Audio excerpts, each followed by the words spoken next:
Sou Rosalina Tavares, professora da Universidade da Integração Internacional da Lusofonia Afro-Brasileira, Unilab. Sou lotada no Instituto de Ciências Sociais Aplicadas e ministro aula no curso de Administração Pública.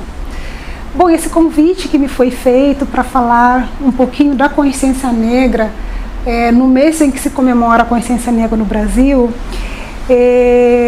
para essa fala eu vou trazer algumas questões para a gente entender essa necessidade, né?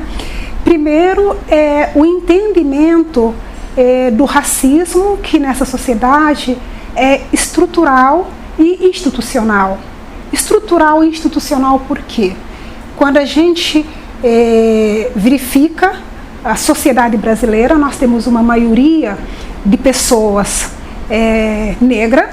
No entanto, essas pessoas elas estão invisibilizadas nos lugares de poderes.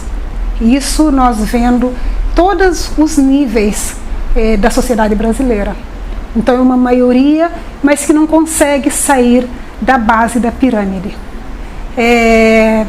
Trazendo isso, eu acredito muito também que a questão do mito da democracia racial, ela precisa ser entendida, ela precisa ser desmistificada, porque não tem como nós falarmos do mito da democracia racial numa sociedade que a maioria é negra, mas que, no entanto, essa maioria tem lugares, e esses lugares são lugares subalternos. Quando nós, por exemplo, temos dados sobre as universidades públicas, nós percebemos que só 16% dessa população consegue chegar nas universidades. Ou seja, quando maior o nível de escolaridade, né, então mais desigual se torna essa sociedade.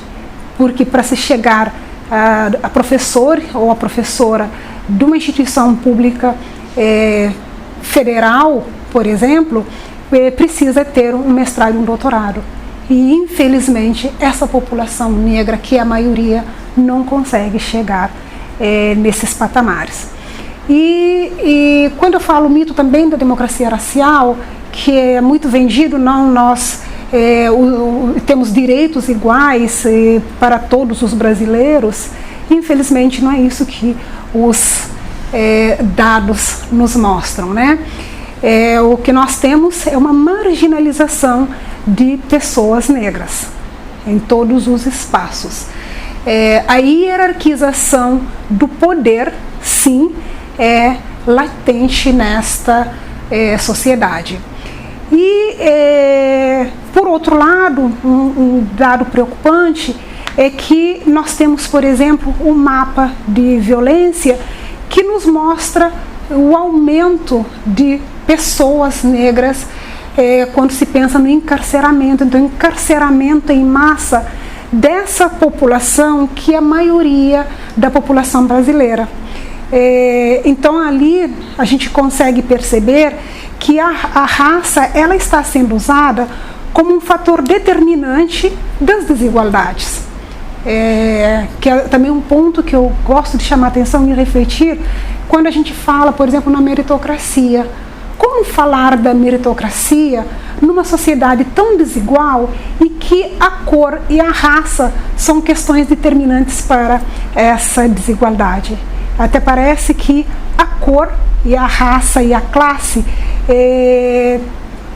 podem determinar negativamente. Então, se eu sou negra, automaticamente eu sou incapaz, eu sou incompetente para estar nos lugares que parece via de regra são determinados por outras pessoas, né? Então, eu acredito muito que nós precisamos de uma consciência negra, de uma consciência racial para se pensar em avanços em termos de uma sociedade mais justa, mais igualitária, mais equitativa. Então, se nós não tivermos essa consciência, se nós pensarmos que todos nós somos humanos e que a nossa consciência é humana, e avaliando os dados que nós temos hoje, se a consciência é humana, todos nós temos essa consciência humana, por que nós temos essa estruturação? Por que nós temos essa questão da hierarquização do poder? Por que nós temos esse encarceramento em massa de pessoas negras? Por que nós temos as violências acontecendo nessa população que é uma maioria e que é negado direitos? Então, eu acredito muito na questão que devemos ter a ciência e a consciência de uma sociedade racial e de uma sociedade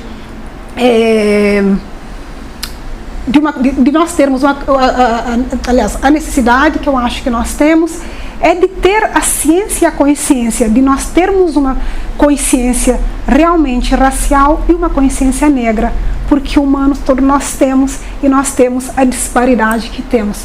Então, que tenhamos uma consciência racial, que tenhamos uma consciência negra, para podermos fazer algo para que essa sociedade se torne realmente mais equitativa.